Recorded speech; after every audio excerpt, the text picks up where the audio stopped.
सबसे पहले तो केजरीवाल ने जो इतना गैर जिम्मेदाराना बयान देने का काम किया और एक दिल्ली और हरियाणा के लोगों में पैनिक फैलाने का काम किया, ये उसके लिए डिज़ास्टर मैनेजमेंट की धारा 2D और 54 के तहत उन पर हरियाणा सरकार केस दर्ज कराने जा रही है CGM कोर्ट सोनीपत के अंदर कि हम किस तरीके का पानी उन्हें देते हैं। और कल सभी ऑफिसर्स ने वहाँ जाकर चेक किया कितने BOD का और किस तरीके का पानी दिल्ली को दिया जा रहा है। उसके अलावा हरियाणा को जो फरीदाबाद से वो पानी देने का काम करती है यमुना से, उसके अंदर कितने BOD का जहर परोसने का काम दिल्ली कर रही है। फिर भी हमने आज तक ज्ञापन देने का काम किया, उनको अवगत कराने का काम किया, डेमोस्ट्रेशन किए, उनके कान पर जूं नहीं रहेंगी।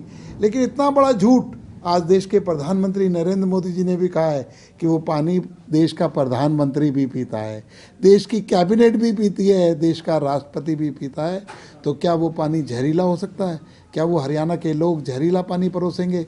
एक राजनीति के लिए, सिर्फ एक वोट की राजनीति करने के लिए इतना बचकाना बयान एक पार्टी के नेता को, तो मैं तो चुनाव आयोग से रिक्वेस्ट भी करूंगा ऐसे व्यक्ति का आगे जितना कैंपेन है चुनाव के अंदर वो बैन किया जाना चाहिए, उन्हें राजनीति से निष्कासित किया जाना चाहिए और कड़ी से कड़ी कार्रवाई कानून के द्वारा हरियाणा सरकार उन पर केस दर्ज कराएगी और कानून उनसे कड़ी से कड़ी सजा दिलवाने का काम करेंगे। आज खुद मुख्यमंत्री भी जाकर के आए यमुना के ऊपर, वहाँ जाकर के देख के आए।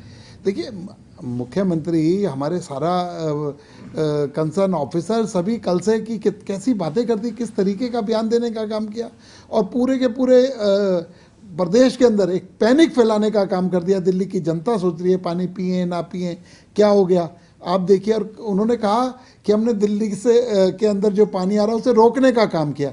अरे भाई बता तो दे कैसे रोका, कौन सा बांध बना दिया, कहाँ दीवार लगा दी, कहाँ फाटक लगा दिया, किस तरीके से पानी को रोकने का काम किया और दिल्ली की जनता फिर कैसे पानी आप उनको सप्लाई कर रहे हो। तो ये बहुत ही गैर जिम्मेदाराना बयान था और मैं क्रिमिनल ऑफेंस बनता है और इन पर क्रिमिनल जो है केस चलेगा और ये हरियाणा की सरकार इन्हें किसी भी तरीके से बख्शने का काम नहीं करेगी, क्योंकि इन्होंने बहुत ही गंभीर आरोप लगाने का काम किया। क्योंकि ये खिलवाड़, उन्होंने सिर्फ राजनीतिक बयान नहीं है, इन्होंने लाखों करोड़ों लोगों की ज़िंदगी से खिलवाड़ करने का आरोप हरियाणा सरकार पर लगाने का काम किया है। तो ये बहुत ही संगीन आरोप है, इसे दिल्ली की जनता भी देख रही है और देश के लोग भी देख रहे हैं कि इतने एक पार्टी का शीर्ष नेतृत्व में बैठा हुआ नेता ऐसे बचकाना और गैर जिम्मेदाराना बयान दे रहा है। सर, कल जिस तरीके से हरियाणा सरकार की ओर से इलेक्शन कमीशन ऑफ इंडिया को रिपोर्ट भी सौंपी गई,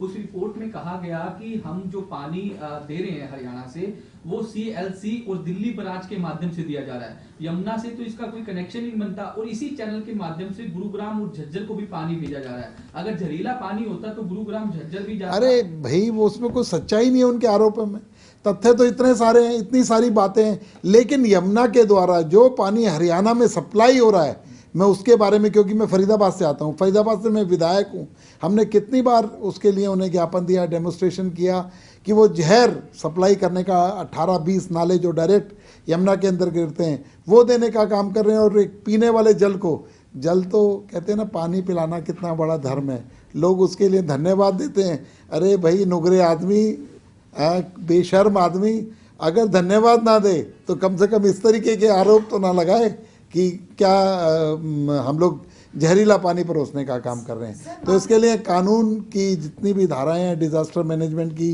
भी धाराएं हैं, सभी के तहत उन पर हम केस दर्ज कराने का काम करेंगे। हमसे जुड़े रहने के लिए हमारे YouTube चैनल को सब्सक्राइब करें और नई वीडियो की नोटिफिकेशन के लिए बेल आइकॉन को दबाएं। अगर आप ये वीडियो Facebook पर देख रहे हैं तो लाइक जरूर करें और ज्यादा से ज्यादा शेयर करें। धन्यवाद।